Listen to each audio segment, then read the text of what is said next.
Hi everyone! Excitement! Welcome to Mr. Wickins Reads, the Outlaw Varjak Paw by S.F. Said, illustrated by Dave McKeen. What an exciting chapter 6 was. Oh man, what is going to happen?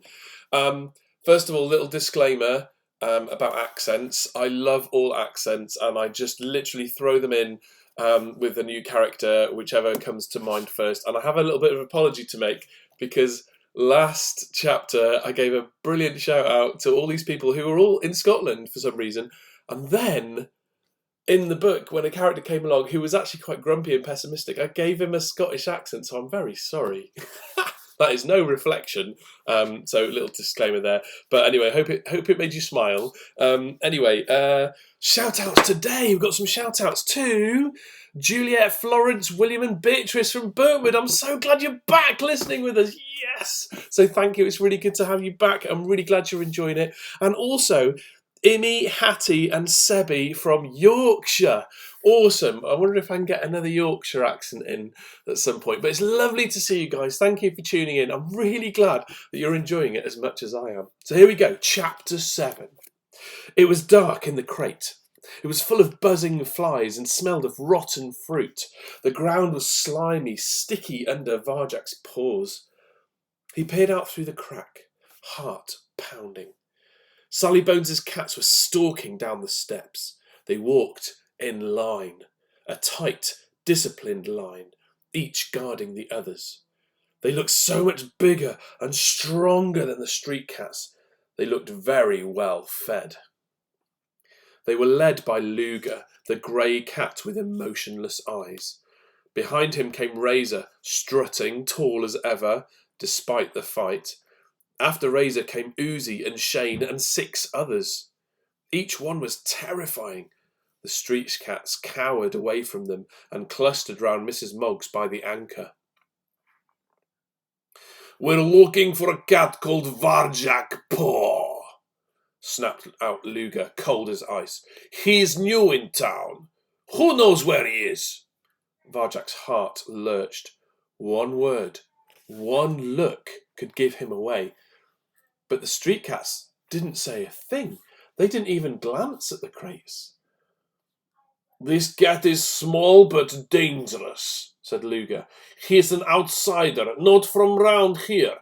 He does not respect our laws. He was hunting mice in the city dump, which belongs to our gang. Then he attacked one of us, totally unprovoked. Isn't that right, Razor?" Razor's tail swished behind him. "Yeah, that's right." "Sally Bones wants him dead or alive," said Luger.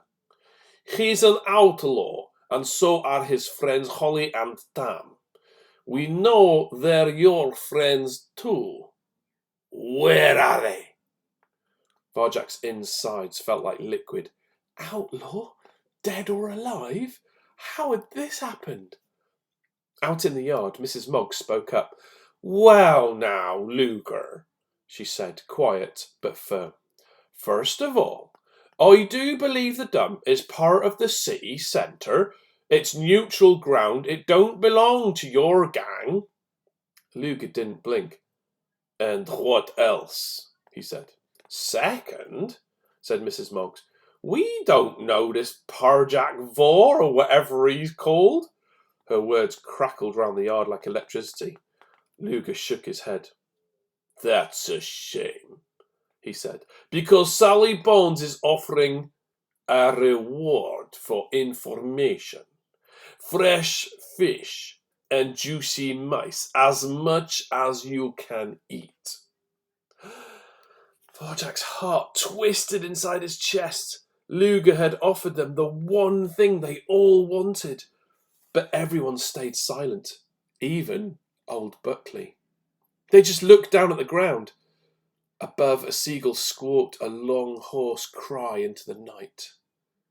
"Let me say it again," said Luger, "so there is no doubt. Varjak Paw is an outlaw.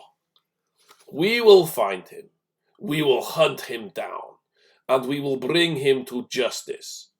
The same goes for anyone who helps him or hides him, they will be hunted down in the same way and taken before Sally Bones for punishment. Do you understand? As Varjak listened, an insect buzzed in his ear.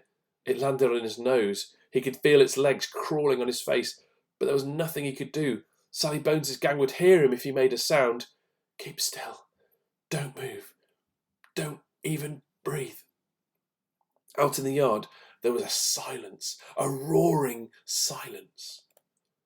Luger nodded at his lieutenants beside him. Uzi, Shane, do your thing.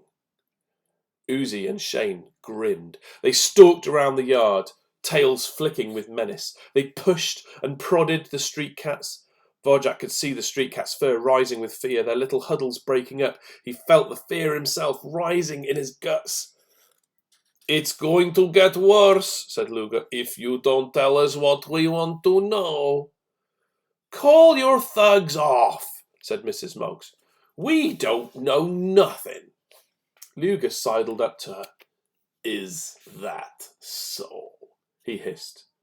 Varjak's stomach knotted as he watched, but Mrs. Moggs didn't flinch. Yes, it is, she said simply.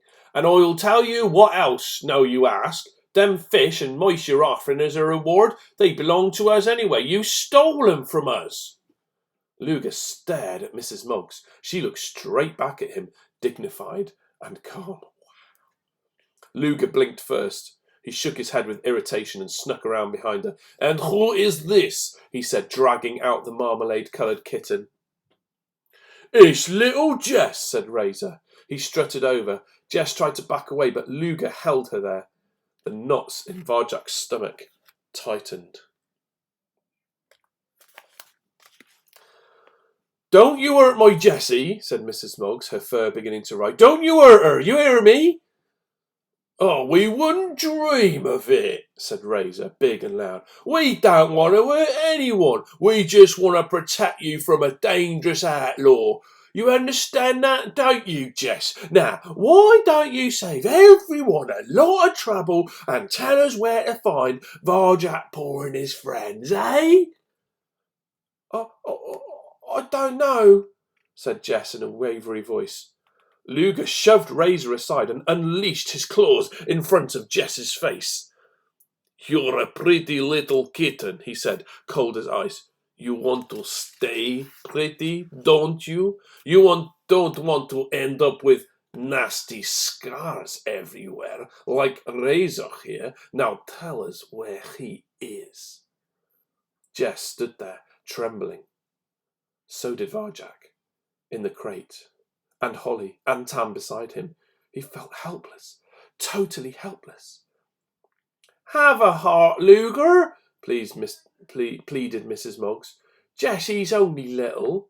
Luger laughed. Ha ha ha! Varjak saw him look at Razor, a question in his eyes. Razor shivered, hesitated a moment, and then nodded. Right, said Luger to the crowd. If you don't tell us what we want to know, this kitten will be punished. A spasm of horror ran through the yard. Luger seized Jess by the scruff. She twisted and turned, but it was no good. He had her, and he was dragging her away. No! Cried Mrs. Moggs. Not my Jessie! She reached for her granddaughter, but the other gang cats shoved her back. They flashed their deadly claws and teeth at the crowd, keeping them at bay. We'll give you a chance, said Razor. You've got till tomorrow night. If no one talks by then, you'll have to deal with Sally Bones herself.